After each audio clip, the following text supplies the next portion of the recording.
आज आदमी की चटोरी जवान हो गई है साहब, चटोरापन जीवन में आ गया। हकीम लुकमान कहा करते थे, बेटा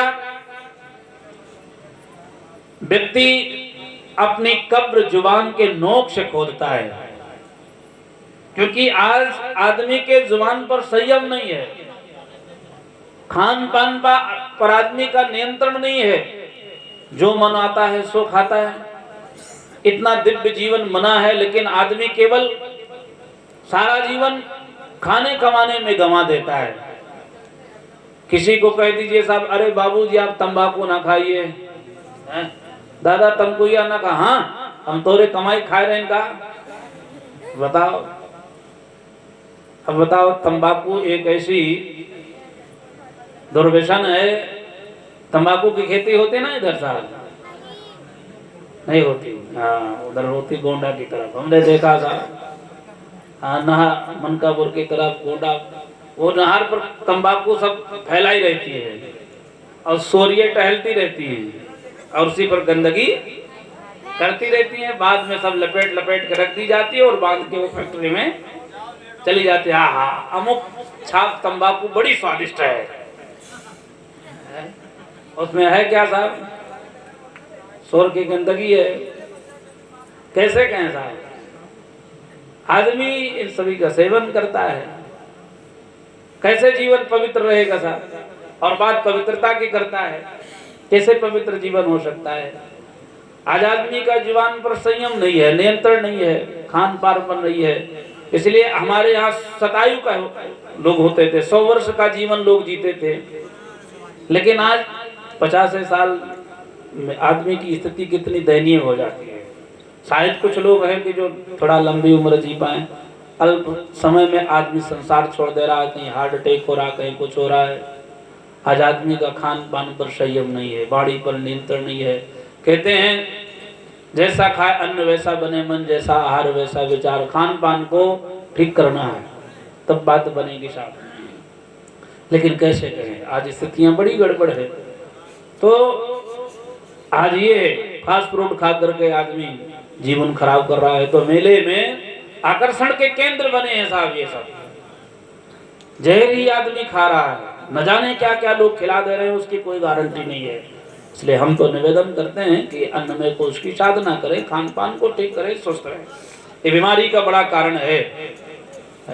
बीड़ी सिगरेट गांजा भांग, इतना अच्छा जीवन भगवान ने दिया है साहब का, केवल इसके लिए दिया है नहीं, ये जीवन को भगवान को पाने के लिए, मोक्ष को प्राप्त करने के लिए मिला है।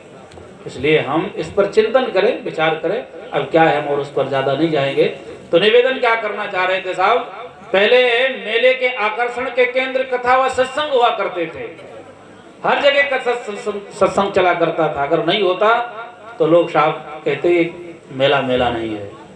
तो हरिद्वार के पुण्य क्षेत्र में महाकुंभ चल रहा था। कथा का आज 4th दिवस था।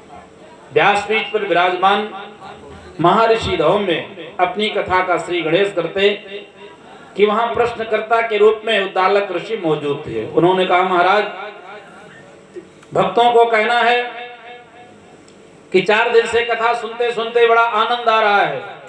जैसे आपने कहा घर में झाड़ू रोज लगना चाहिए, वैसे सत्संग भी रोज होना चाहिए। तो हम सब भी अपने गांव में, अपने क्षेत्र में, अपने गली में, अपने मोहल्ले में कथा सत्संग की व्यवस्था बनाएंगे। भजन बिना भोजन नहीं, स्वाध्याय बिना शयन नहीं। कुछ अच्छा सुन करके तब हम रात में शयन करेंगे।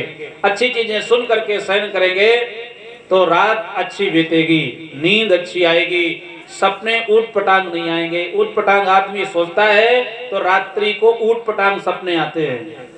टीवी देख करके गलत सलत आप सोइए, फिर आपको रात में वैसे सपने आते हैं। इसलिए हम अच्छा सोच करके, अच्छा सुन करके जब सोएंगे तो हमारे सपने अच्छे होंगे, और सपने अच्छे देखने चाहिए। जब अच्छा सपना देखेंगे तो फिर अच्छे बनेंगे हम।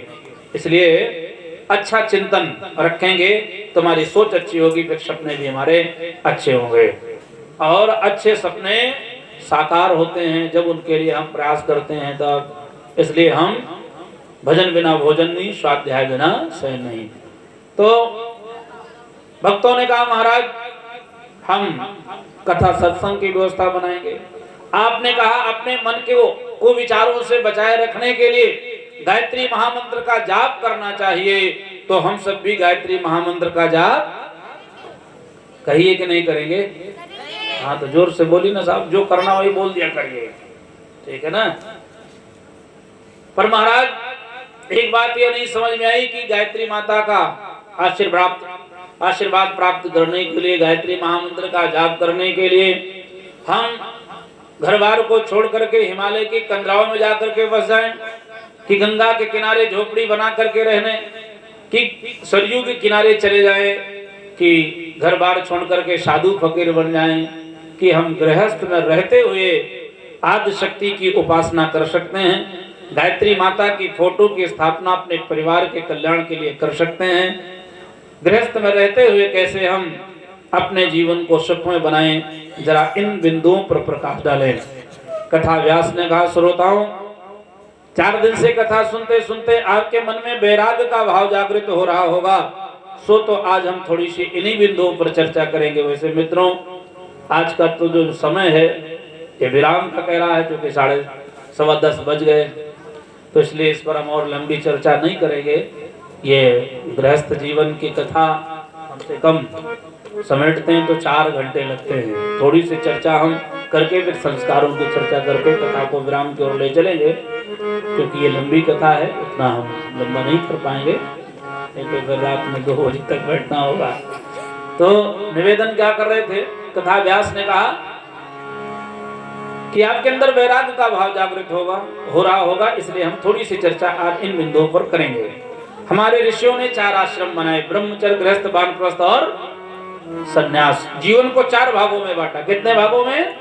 4 भागों में, ब्रह्मचर्य, गृहस्थ, वानप्रस्थ और सन्यास। पर भाई और बहनों, किसी साधु बाबा को एक चुटकी सीधा चाहिए, कौन देगा?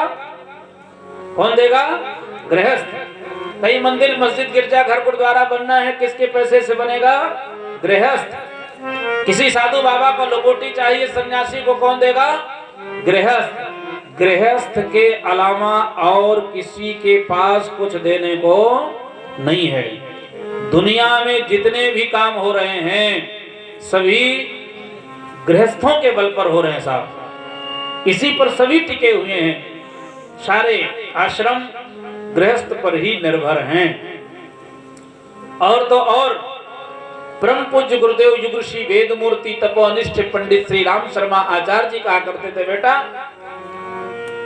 हजारों हजार ऋषि मनीषी दुनिया में जब तक ध्यान करते उनकी बात नहीं करते, पर उन्हीं ऋषियों का आश्रम बढ़िया चला जो गृहस्थ रहे। ऋषि वशिष्ठ के साथ माता अरुंधति जी रहा करती थी, भरद्वाज ऋषि के साथ माता पैठनसी जी रहा करती थी, जमदग्नि ऋषि के साथ माता ऋणकी जी रहा करती थी, गौतम ऋषि के साथ माता अहिल्या जी रहा करती थी, अत्रि ऋषि के साथ माता अनसुईया रहा करती थी, कश्यप ऋषि के साथ माता अदिति जी रहा करती थी, परम पूज्य गुरुदेव के साथ परम वंदनीय माता जी रहा करती थी माँ भगवती देवी शर्मा, रामकृष्ण परमहंस के साथ माता शारदा मणि रहा करती थी। मित्रों, उन्हीं ऋषियों का आश्रम बढ़िया चला जो सदगृहस्थ रहे। और तो और जब कभी भगवान को भी इस धरती पर आना हुआ, उस पर ब्रह्म की चेतना को नर लीला करने के लिए धरती पर आना हुआ, तो उनको भी किसी न किसी गृहस्थ की आवश्यकता पड़ी। किसी न किसी गृहस्थ में ही आए। माँ ने कोख में धारण किया, पाल पोस करके बड़ा किया, तब भगवान बन पाए। तो भाई और बहनों, चारों आश्रमों में सर्वश्रेष्ठ आश्रम है तो गृहस्थ आश्रम है। पूरी की पूरी धरती की व्यवस्था गृहस्थ पर टिकी है। लेकिन आज कैसे कहे, किसी से बात की जाए गृहस्थ के बारे में तो लोग कहते हैं गृह कारज नाना जंजाला। आज गृहस्थ के संबंध में किसी से थोड़ी सी भी चर्चा करो तो आदमी न जाने कैसी कैसी बात करता है। पर भाई और बहनों, गृहस्थ सबसे श्रेष्ठ है। भगवान भी आने के लिए गृहस्थों की तलाश करते हैं, आते हैं। और तो और जब पूरी की पूरी धरती लय हो गई, कोई नहीं बचा, मात्र 2 लोग बचे थे, महाराज मनु और माता शतरूपा।